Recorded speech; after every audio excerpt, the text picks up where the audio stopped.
화목제입니다. 화목제. 제바흐 쉘렘, 히브리 말로 제바흐 쉘렘이라고 하는 화목제. 화해의 제사, 화목의 제사라는 뜻입니다. 이유는 제사를 마치고 제물로 바쳤던 그 제물의 고기를 가족들이 함께 나누어 먹으면서 화목을 도모한 제사였기 때문입니다. 예를 들어서 다른 제사들은 거의 다 그 제단 숯불에 다 태워서 바칩니다. 그 뭐 제물로 바치던 고기를 그 가족들이나 이웃들이 서로 나눠 먹을 수가 없습니다. 다 태워서 바칩니다. 번제가 그렇고 소제가 그렇고 속건제, 속죄제가 다 그렇습니다. 그런데 이 화목제만큼은 고기를 먹을 수가 있습니다. 주요 부분만 몇 군데만 태워서 바치고 나머지 살코기는 가족들이 다 나누어 먹었습니다. 그래서 제사 이름이 화목제입니다. 원래 이 화목제는 감사제입니다. 하나님의 은혜와 축복을 감사드릴 때 이 화목제를 드립니다. 그래서 추수감사절인 초막절, 또 맥추감사절인 초실절에는 항상 이 화목제를 드렸습니다. 지금 우리가 구약시대를 산다 그러면 오늘도 우리가 화목제를 하나님께 드려야 합니다. 제물의 주요 부분은 그 제단 불에 태워서 하나님께 올리고 그 향기를 올리고 그 다음에 고기는 이제 가족이나 이웃들이 함께 나눠 먹으면서 화목을 도모하는 제사. 그래서 이 화목제를 감사제라고 했습니다. 감사절 때 특히 바치는 제사이기 때문에 감사제라고 불렀습니다. 사람들은 가장 이 화목제를 좋아했습니다. 왜냐하면 다 태워 바치지 않고 고기를 가족들이 함께 나누어 먹으면서 화목을 도모했기 때문에 가장 즐거운 마음으로, 그야말로 감사하는 마음으로 이 화목제를 바쳤습니다. 자, 그럼 그 감사절 때 드린 그 화목제에 어떤 제물을 드렸는지 한번 보겠습니다. 일단 소든 양이든 염소든 암컷이든 수컷이든 다 드릴 수 있었습니다. 물론 이제 초실절 때는, 이 맥추절 때는 초태생을 드리고, 또 반드시 초태생만 드리는 건 아닙니다. 초태생도 드리고 또 이제 다른 것도 드릴 수가 있었습니다. 중요한 것은 형편에 맞게 드리라. 각종 짐승들을 다 드릴 수 있는데 형편에 맞게 드려야 합니다. 양심껏 드려야 합니다. 아무리 감사해도 내가 소를 드릴 형편이 못 되면 소를 안 드려야 합니다. 뭐 양을 드리든가 염소를 드리든가 해야 됩니다. 그러나 그 제물의 선택의 여지가 있다고 해서 예를 들어 소를 충분히 드릴 수 있는 사람이 뭐 양을 드린다거나 염소를 드리면 그건 양심불량입니다. 그거는 제사의 화목제에 아주 기본이 안 된 사람입니다. 그래서는 안 됩니다.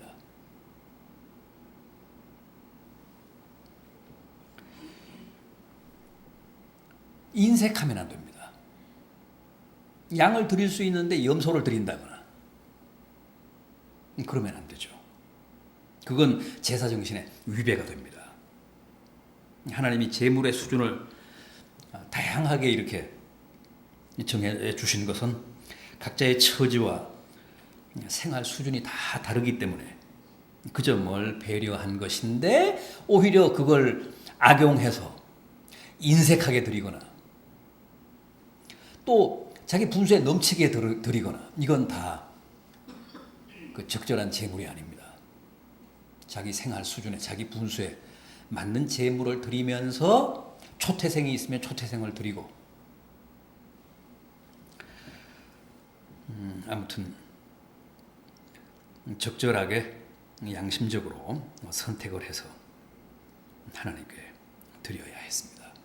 그런데 재물의 선택의 폭이 가장 넓은 제사는 무슨 제사일까요? 번제입니다. 왜 번제가 그렇게 재물이 다양했을까요?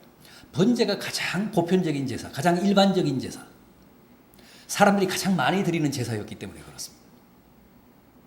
그래서 번제의 제물을 보면 소로부터 비둘기까지, 비둘기도 집비둘기를 드릴 형편이 못 되면 산비둘기도 됐습니다.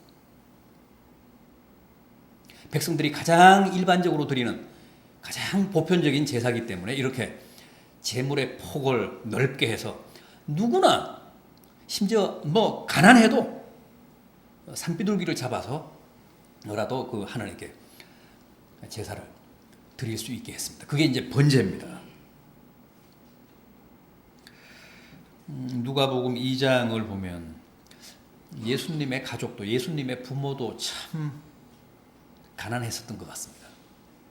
예수님이 어렸을 때 예루살렘 성전에 올라가서 그 번제를 드릴 때 비둘기를 드렸다고 했습니다. 그건 생활 수준을 뜻합니다.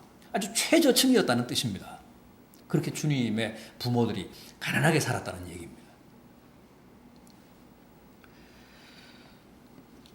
그러니까 참 제사를 명령하셔도 합리적으로 하신 겁니다. 그 누구든 원하면 경제적인 부담 없이 자기 분수에 맞게 하나님께 번제를 드릴 수 있도록 그렇게 배려를 하셨습니다. 화목제 같은 경우는 그렇게 제물 자체가 다양하지는 않아도 아무튼 자기 생활 수준, 자기 분수에 맞게끔 그렇게 하나님께 제사를 올리고 그 다음에 그 살코기는 가족들이 함께 나누어 먹으면서 화목을 도모하게 한 제사가 바로 화목제입니다. 아까 말씀드린 대로 화목제는 감사제입니다. 하나님께서 내게 베풀어 주신 은혜에 응답하는 제사. 지난 반년간 하나님이 저희를 축복해 주셔서 감사합니다. 지난 반년간 굶지 않고 또 크게 탈나지 않고 이렇게 생활할 수 있도록 은혜 베풀어 주신 것, 축복해 주신 것 고맙습니다. 할 때 드리는 제사가 바로 이 화목제입니다.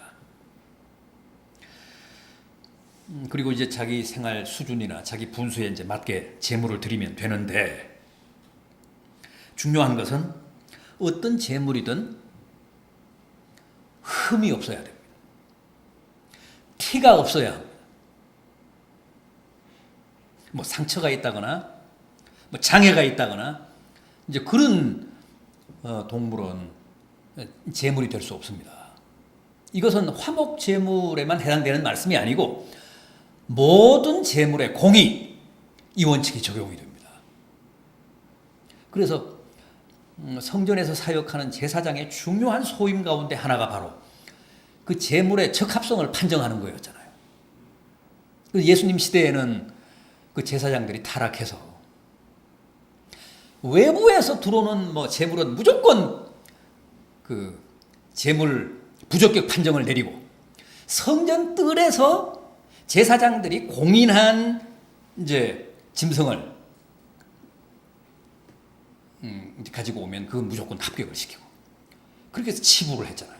그래서 주님이 막 진노하시면서 내 아버지의 집을 너희가 강도의 소굴로 만들었다. 난장판으로 만들었다. 그러면서 막 동물들을 쫓아내고 그 돈상을 막 뒤집어 엎고 그러셨잖아요. 성전을 정화하셨잖아요. 그게 바로 흠 있는 짐승은 절대 하나님의 제물이 될 수 없다라는 하나님의 율법 때문에 그걸 이제 제사장들이 악용해서 그렇게 착복을 하고 치부를 했던 겁니다. 하나님께 바치는 것은 무조건 흠이 없어야 합니다. 티가 없어야 합니다. 왜 그럴까요? 하나님은 완전한 분이시잖아요. 깨끗하게 그지없는 거룩한 분이시잖아요. 그런 분에게 흠이 있는 제물을 드린다는 것은 신성을 모독하는 겁니다. 그래서 완전하고도 완벽한 하나님께는 무흠한, 흠이 없는, 티가 없는 제물을 드려야 하나님이 그걸 기쁘게 받으십니다. 그래서 중요한 것은 흠이 없는 짐승을 드려야 한다. 하나님이 받으시는 것은 누누이 강조하지만 사실상 제물이 아니잖아요. 하나님은 뭘 받으실까요? 그 제물에 담긴 제사 드리는 자의 중심을 받으시잖아요. 제사 드리는 자의 온전한 마음을 받으십니다. 흠없고 티없는 그 사람의 영혼을 받으십니다. 제사에 임하는 자세를 받으십니다. 제사에 임하는 자세를 통해서 주님은 그 사람의 믿음을 받으십니다. 주님에 대한 애정을, 사랑을 받으십니다. 흠 있는 제물을 드린다는 것은 그만큼 애정이 없다는 거죠. 그만큼 그 제사 드리는 사람의 중심이 반듯하지 못하다는 것. 무조건 어떤 제물이든 다 받으시는 게 아니라 흠 없는 제물만 받으십니다. 흠 없는 제물에 담긴 그 사람의 중심만 받으십니다.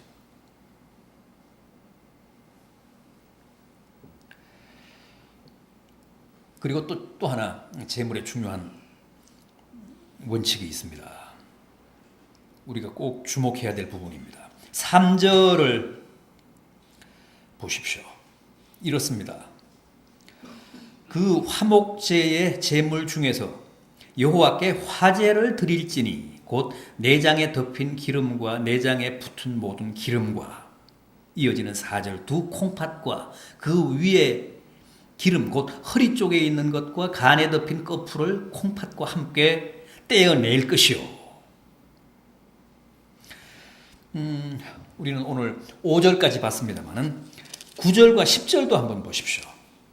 9절과 10절. 그는 그 화목제의 제물 중에서 여호와께 화제를 드릴지니 그 기름 곧 미골에서 밴 기름진 꼬리와 내장에 덮인 기름과 내장에 붙은 모든 기름과 두 콩팥과 그 위에 기름 곧 허리 쪽에 있는 것과 간에 덮인 거풀을 콩팥과 함께 떼어낼 것이요.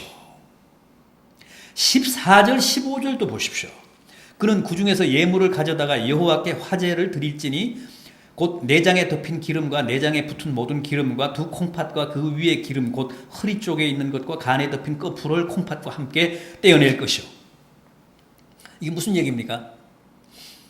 화목제는 아까 말씀드린 대로 그 장기의 주요 부분은 하나님께 드립니다. 지금 제가 계속 봉독해드린 대목처럼 콩팥과 내장 위에 붙은 그 기름, 요거는 이제 화제로 하나님께 태워서 바쳐야 됩니다. 이 부위들은 태우면 고기 냄새가 아주 진동합니다.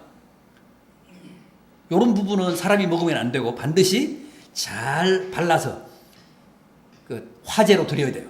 불로 태워서 그 향기를 하나님께 올려야 됩니다. 그리고 나머지 이제 고기는 가족들이 이웃들과 함께 친목을 도모하며 나눠 먹으면 됩니다. 이 특별한 부위에 붙은 기름은 뭘까요? 우리도 그 동물의 안심 등심도 좋아하지만은 꼬리곰탕 같은 거 좋아하잖아요. 족발 같은 것도 좋아하잖아요. 이 부분들은 이스라엘 사람들이 특히 그 좋아하는 기름이고 좋아하는 콩팥 같은 거. 그러니까 이스라엘 사람들이 가장 선호하는 것, 가장 이제 소중하게 생각하는 것, 가장 비싼 부위, 이런 부위는 따로 발라서 하나님께 태워서 먼저 올려야 됩니다.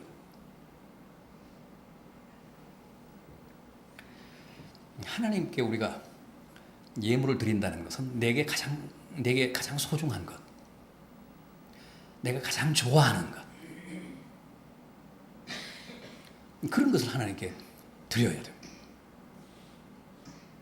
고기를 나눠 먹지만은 그렇게 고기를 가족끼리 나눠 먹기 전에 가장 좋아하는 부위는 먼저 발라서 하나님께 태워서 올려야 됩니다.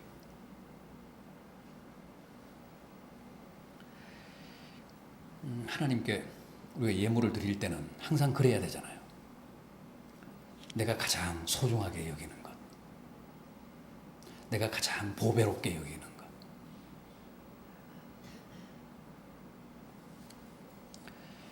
가장 아끼던 나드 향유를 옥합을 깨트리면서 주님께 부었던 여인, 주님께 칭찬 들었잖아요. 아브라함은 가장 자기가 사랑하는 아들 이삭을 번제단에 올려놓고 하나님께 잡아 바치려고 했잖아요. 그랬더니 하나님이 감격하시며 됐다. 이제 내가 너의 마음을 받았다. 그러니까 이삭을 잡지 말아라. 내게서 가장 소중한 것을 우리가 하나님께 바치면 하나님은 기뻐하시고 감격하십니다. 그리고 은혜와 축복을 베푸십니다. 우리가 그 사실을 이 화목제에서 배워야 합니다. 가족들이 함께 나눠 먹으며 화목을 도모하지만 그러나 그 중에서 가장 향기로운 부분, 가장 식감이 좋고 육질이 좋은 부분은 따로 발라서 하나님께 먼저 드리고 하나님을 기쁘시게 한 다음에 그 하나님의 면전에서 함께 가족들이 앉아 고기를 나누며 화목을 도모하는 것. 그게 아름답다는, 그게 가장 행복한 삶이라는 거죠. 우리는 가장 소중한 건 내가 먼저 챙기잖아요. 헌금을 해도 어쨌든 내가 쓰고 남아야 하잖아요. 그거는 제사 정신이 아니라는 거지. 가장 소중한 부분, 가장 맛있는 부분, 가장 향기로운 부분은 먼저 하나님께 드리고 그 나머지로 가족들이 함께 나누어야 그게 옳다. 그게 화목제의 바른 정신이라는 거예요. 그게 올바른 제사 정신이라는 겁니다. 부디 감사절 때 바치는 제사인 화목제를 통해서 하나님이 기뻐하시는 제사가 무엇이고 우리가 제사 드릴 때 기본적으로 가져야 할 올바른 제사 정신이 어떤 것인지를 다시 한번 깊이 깨닫는 복된 성도들 되시기를 진심으로 기원합니다. 기도하시겠습니다. 주님, 감사의 제사인 언론입니다. 내 삶의 열매입니다.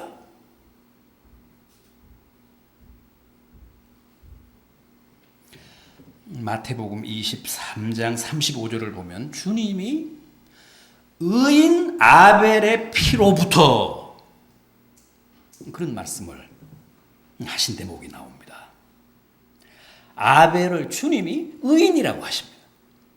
아벨이 왜 의인이었을까요? 아벨이 어째서 주님까지 인정하신 의인이었을까요? 양의 첫 새끼로 하나님께 예배했기 때문입니까? 형 가인에게 돌에 맞아 죽었기 때문에 의인이 된 겁니까? 아닙니다. 그는 양의 첫 새끼로 제물을 드리고 형에게 돌에 맞아 죽기 전부터 이미 의로운 사람이었습니다. 의인이었기 때문에 양의 첫 새끼로 제물을 드린 것이고 의인이었기 때문에 하나님께 믿음으로 제사를 드린 겁니다. 반면에 가인은 이미 악한 사람이었습니다. 요한 1서 3장 12절입니다. 가인같이 살지 말라. 그는 악한 자에게 속해서 그 아우를 죽였느니라. 아우를 죽였기 때문에 악한 사람이 된 게 아닙니다. 악하게 살았기 때문에 하나님께 거짓 제사를 드리고 돌로 동생을 쳐 죽인 겁니다.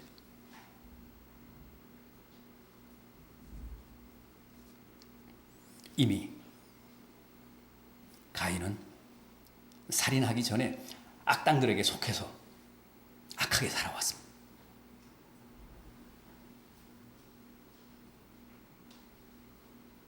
그래서 하나님께도 산 제사가 아닌 죽은 제사를 드렸고 마침내는 동생을 돌로 쳐 죽이는 살인자가 되었습니다.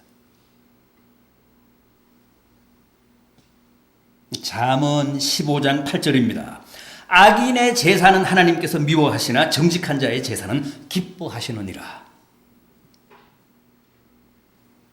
결국 아벨의 제사는 믿음의 제사였을 뿐만 아니라 정직한 의인의 제사였기 때문에 하나님이 기꺼이 받으셨고, 가인의 제사는 믿음 없이 드린 형식적인 제사였을 뿐만 아니라 악인에게 속한 악한 자의 제사였기 때문에 하나님이 배척하셨다는 거예요.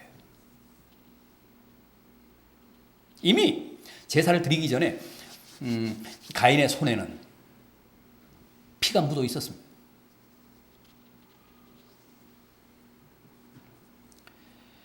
여러분, 악한 자에게 속하시면, 악에 가담하시면 불행해집니다. 무엇보다도 하나님이 그 사람의 예배를 안 받으십니다. 제물을 안 받으십니다. 그러면 끝장입니다. 결국 그런 사람은 인류사 최초의 살인자인 가인의 길을 갈 수밖에 없습니다.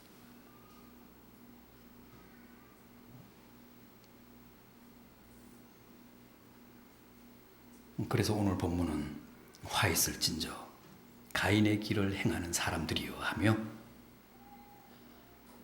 경계하고 있습니다. 악한 자는 결코 예배다운 예배, 진심 어린 예배, 자신의 믿음과 존재를 담은 산 제사를 바칠 수 없습니다. 그리고 그런 예배가 아니면 하나님이 받지 않으시고, 또 하나님이 예배를 받지 않으시면 그 인생은 불행해집니다. 다음 주일이 맥주 감사절입니다. 해마다 7월 첫 주일은 맥주 감사절입니다. 우리 다시 한번 하나님이 받으시는 제물, 하나님이 받지 않으시는 가인의 제사에 대해 한번 깊이 생각해 보시기 바랍니다. 과연 예배가 무엇을 뜻하고 제물이 무엇을 말하는지도 한번 진지하게 사색해 보시기 바랍니다. 그래서 가인의 길이 아니라 양의 첫 새끼를 바침으로 하나님께 산 제사를 드린 아벨의 길을 가심으로 하나님을 크게 기쁘시게 하는 복된 성도들 되시기를 진심으로 기원합니다.